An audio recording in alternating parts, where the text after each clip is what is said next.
वाराणसी में मॉरिशस के पीएम नवीन चंद्र रामगुलाम से मिले पीएम मोदी। वाराणसी में 3 दिनों तक रहेंगे मॉरिशस के पीएम।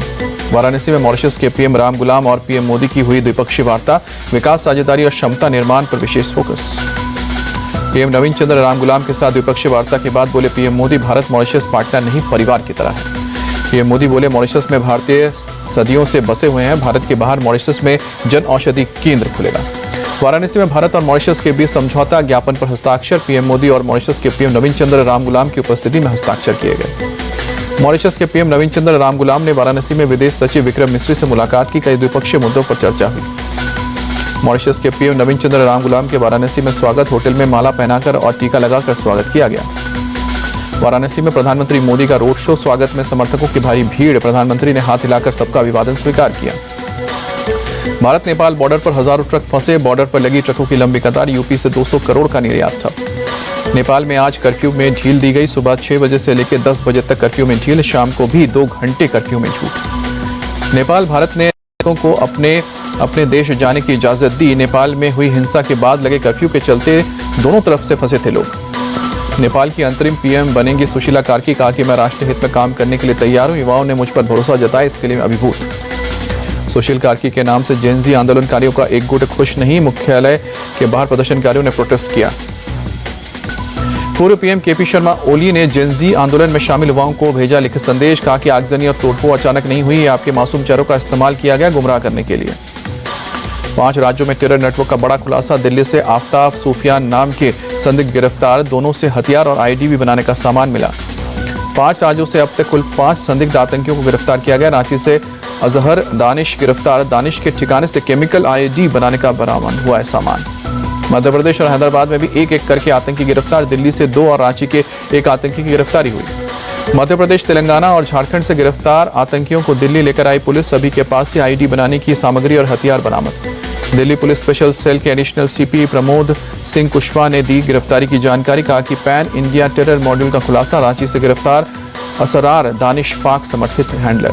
पटना पहुंचे केंद्रीय मंत्री सीआर पाटिल ने सीएम नीतीश कुमार की जमकर तारीफ की। कहा कि बिहार विकास के प्रगति के पथ पर आगे बढ़ा है। जेडीयू पर प्रशांत किशोर का बड़ा अटैक। कहा कि नीतीश कुमार इस बार 25 से भी कम सीटें जीतेंगे। एसआईआर को लेकर बीजेपी नेता शहनवाज हुसैन बोले, एसआईआर पूरे देश में होना चाहिए, इससे किसी को कोई परेशान नहीं होना चाहिए। विपक्ष बेवजह भ्रम फैला रहा है, ये दुर्भाग्यपूर्ण।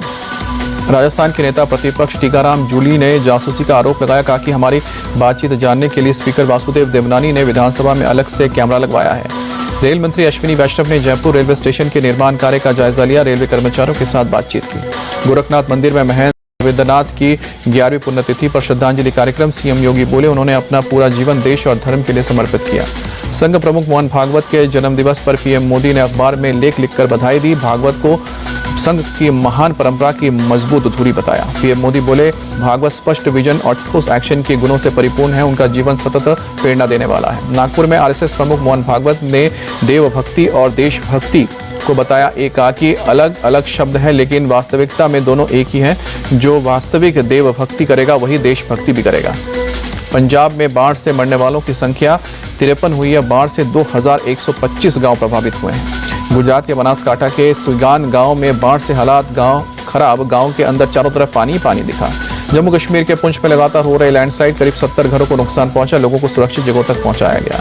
जम्मू कश्मीर के श्रीनगर में हाईवे बंद होने से अनंतनाग में 10 दिनों से फंसे हजारों ट्रकों में भरे फल खराब होने के चलते फल बेचने वालों को नुकसान। ट्रक ड्राइवर्स ने मांग की है कि जल्द हाईवे को खोला जाए। पटना में आरजेडी के पूर्व नेता राजकुमार राय की गोली मारकर हत्या। बदमाशों ने 5 से 6 गोलियां मारी। हमलावरों की तलाश कर रही है पुलिस। हत्याकांड का सीसीटीवी फुटेज भी सामने आया। सीसीटीवी फुटेज में 2 अपराधी हत्या कर भागते दिखे। बरेली में दबंगों ने पुलिस के सामने शराब कैंटीन संचालक को लाठी डंडे से पीटा। पेशाब करने से रोका तो हमला किया गया। वीडियो वायरल होने के बाद 2 आरोपियों को हिरासत में लिया। यूपी के पीलीभीत में 2 महिलाओं की कहासुनी में मारपीट में बदली। बाद में ब्रजरानी नाम की महिला को घेरकर दूसरे पक्ष के लोगों ने जमकर पीटा। यूपी के बिजनौर में वृद्ध महिला को आवारा सांड ने मारी टक्कर। महिला की हालत नाजुक। घटना का वीडियो सोशल मीडिया पर आया।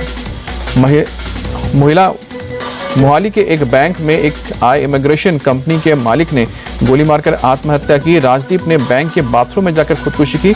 पंजाब पुलिस के एआईजी गुरजोत सिंह पर मानसिक उत्पीड़न करने का आरोप।